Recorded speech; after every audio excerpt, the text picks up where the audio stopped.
بسم اللہ الرحمن الرحیم۔ السلام علیکم ورحمۃ اللہ وبرکاتہ۔ آج ہم آپ کو سنانے والے ہیں جرمن کے سابق اداکارہ کے قبول اسلام کی داستان۔ کارلا باٹل فلم اور اسٹیج کی انتہائی مشہور جرمن اداکارہ تھی۔ اس کے اپنے ملک جرمنی کے ہر حصے میں لاکھوں شہدائی موجود تھے، لیکن اس شہرت اور چمک دھمک کے باوجود یہ مشہور اور حسین اداکارہ خود کو انتہائی غیر مطمئن محسوس کرتی تھی۔ اسے کسی گمشدہ چیز کی تلاش تھی جو اس کی روح اور باطن کا خلا پر کر دے، جو اس کی زندگی کو با مقصد اور با معنی بنا دے۔ اسے یہ کھوئی ہوئی چیز صرف اسلام میں ملی۔ آج 80 برس کی عمر میں وہ بتاتی ہیں کہ اللہ تعالیٰ نے کس طرح اس کی رہنمائی کی اور کیسے اس کی زندگی کے شب و روز اسلام کے نور سے روشن کر دیے۔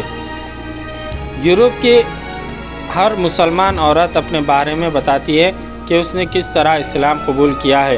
اسلام کی طرف سے ان کی جو درست اور اچھائی رہنمائی ہوئی، اس کے بارے میں ہر ایک کا تجربہ منفرد اور بے مثال ہے۔ یہ تجربہ انہیں برسوں کی الجھنوں اور تلاش کے بعد ہوا، اور جس تسکین کی تلاش انہیں عرصے سے تھی، وہ آخر کئی برسوں کے بعد اسلام کی صورت میں مل گئی۔ یہ جرمن مسلم عورت جس نے فلم اور اسٹیج کی عظیم فنکار کی حیثیت سے اپنی شہرت کے بام عروج پر ہونے محض روحانی تسکین کی خاطر شہرت کا تاج اپنے سر سے اتار دیا تھا اور اسلام قبول کر کے گھر میں بیٹھ گئیں۔ اس کے پاس مادی آرام و آسائش کی تمام فانی چیزیں موجود تھیں اور وہ لاکھوں لوگوں کی نگاہوں کا مرکز تھی۔ یہ سب کچھ ہونے کے باوجود وہ اپنے اندر کسی چیز کی کمی محسوس کرتی تھی، ایسی کمی جس نے اس اداکارہ کے اندر ایک زبردست روحانی خلا پیدا کر دیا تھا۔ اللہ نے کس طرح اس کی رہنمائی کی اور کس طرح ایمان کی روشنی نے اس کے دل کو منور کر کے اس کی زندگی کو با مقصد بنا دیا۔ قبول اسلام کے حوالے سے وہ اپنی کہانی اس طرح بیان کرتی ہیں۔ 1924 میں نے برلن میں اداکاری کا فن سیکھا اور کئی ڈراموں میں اداکاری کی۔ میں نے بالی ووڈ میں 4 فلموں میں اور جرمنی میں 10 سے زیادہ فلموں میں کام کیا تھا۔ اس طرح میرے پاس نہ دولت کی کمی تھی نہ شہرت کی۔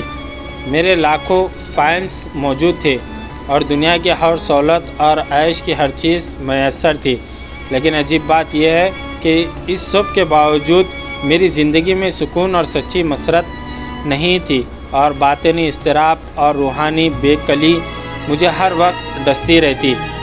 ایک بھیانک خلا تھا جس میں بھٹکتی رہتی۔ تنگ آ کر میں نے مذہب کے آغوش میں پناہ لینے کی کوشش کی۔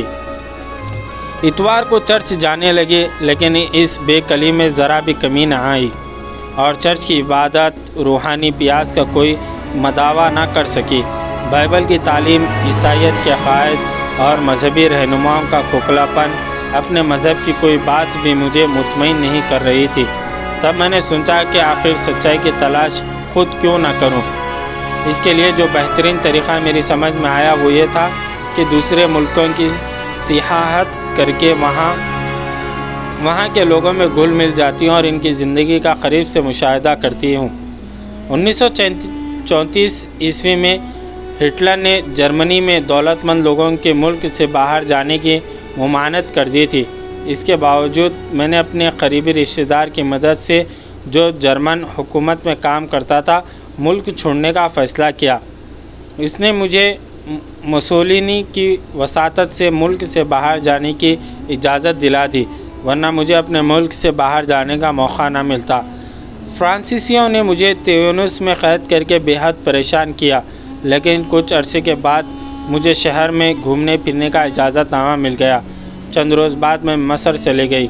قاہرہ میں مسجدوں کے میناروں سے بلند ہوتی اذانوں سے میں بہت متاثر ہوئی۔ چنانچہ میرے دل میں اسلام سے متعلق زیادہ سے زیادہ جاننے کی خواہش پیدا ہوئی، اور بڑھتے بڑھتے یہ خواہش ایک تڑپ کی صورت اختیار کر گئی۔ اسلام سے تعارف ہوا تو مجھے یوں محسوس ہوا جیسے میں مسلمان ہی پیدا ہوئی تھی۔ حالانکہ میرے ماں باپ عیسائی تھے اور انہوں نے مجھے بچپن سے رومن کیتھولک مذہب کے اصولوں کے مطابق تربیت دی تھی۔ عیسائیوں کا عقیدہ تسلیت کے مطابق میرے والدین باپ بیٹے اور روح القدس کے ایک ہونے پر یقین رکھتے تھے، جس پر مجھے ہمیشہ شک ہوتا تھا۔ اس کے علاوہ مجھے اس بات پر بھی یقین نہیں آتا تھا کہ خدا کا کوئی بیٹا ہو سکتا ہے۔ چنانچہ اسلام کی حقانیت ثابت ہونے پر میں نے مسلمان ہونے کا اعلان کر دیا، جس سے مجھے حقیقی اطمینان حاصل ہوا۔ میں نے اپنے لیے سکینہ نام پسند کیا۔ اس کے بعد میں مصری عوام کے ساتھ گھل مل کر ان سے گفتگو کرتی اور جامعہ ازہر میں جا کر اسلام کے بارے میں اپنی معلومات میں اضافہ کرتی۔ مجھے یقین ہو گیا کہ اسلامی دین فطرت ہے اور انسانی زندگی کے تمام مادی و روحانی مسائل کا حل اسلام میں موجود ہے۔ میں نے صحرائے سینا کا سفر کیا اور کچھ عرصہ مصر کے دیہات میں گزارا۔ میں مصر کے کسانوں کے قبیلے فلاحین کے ساتھ بھی رہی۔ کچھ عرصے بعد میں نے برلن واپس آئی اور پھر میں نے فن لینڈ کا سفر کیا اور اس بار میں ایک کتاب لکھی۔ بعد میں سعودی عرب گئی اور وہاں ایک سعودی خاندان کے ساتھ 6 ماہ مقیم رہی۔ جب محترمہ سکینہ سے ان چیزوں کے بارے میں پوچھا گیا جنہوں نے انہیں مصر اور سعودی عرب میں قیام کے دوران متاثر کیا، تو انہوں نے کہا کہ میں نے اس موضوع پر ایک کتاب لکھی ہے جو ابھی تک شائع نہیں ہوئی۔ تاہم میں مصر میں ایک گاؤں میں رہتی تھی۔ یوں محسوس ہوتا تھا کہ جیسے میں جنت میں رہ رہی ہوں۔ وہ مصری کسان جن کے ساتھ میں رہتی تھی اپنی سادہ زندگی سے بے حد خوش تھے۔ یہ حقیقت ہے کہ وہ قدیم طرز زندگی بسر کر رہے تھے اور اپنے طریق عبادت یعنی نماز ادا کرنے کے لیے مسجد میں جمع ہو کر نہایتی متانت اور وقار سے اللہ کے آگے سجدہ ریز ہو جاتے۔ جو کچھ میں نے اپنے ملک اور دوسرے ممالک میں دیکھا، اس کا مقابلہ کرتے ہوئے میں سمجھتی ہوں کہ مغرب میں اکثر لوگ ہر قسم کی مادی سہولیات کے باوجود باطنی طور پر خوش نہیں ہیں اور ان کی زندگیاں از حد تاریک ہو چکی ہیں۔ لیکن میں جن مسلمان ملکوں میں گئی وہ مادی لحاظ پر اتنے خوشحال نہ تھے جتنے روحانی طور پر نظر آتے تھے۔ موجودہ دور کی مادی آسائش والی چیزوں کی قلت پر وہ کبھی پریشان نہیں دیکھے گئے۔ میں نے خود اپنی آنکھوں سے مشترکہ خاندانوں کو اکٹھا رہتے دیکھا اور یہ صفت یورپ میں نایاب ہے۔ مسلمانوں میں دادا اور دادی کی پورا خاندان بہت عزت کرتا ہے اور ان بزرگوں کو خاندان میں بڑی اہمیت حاصل ہے۔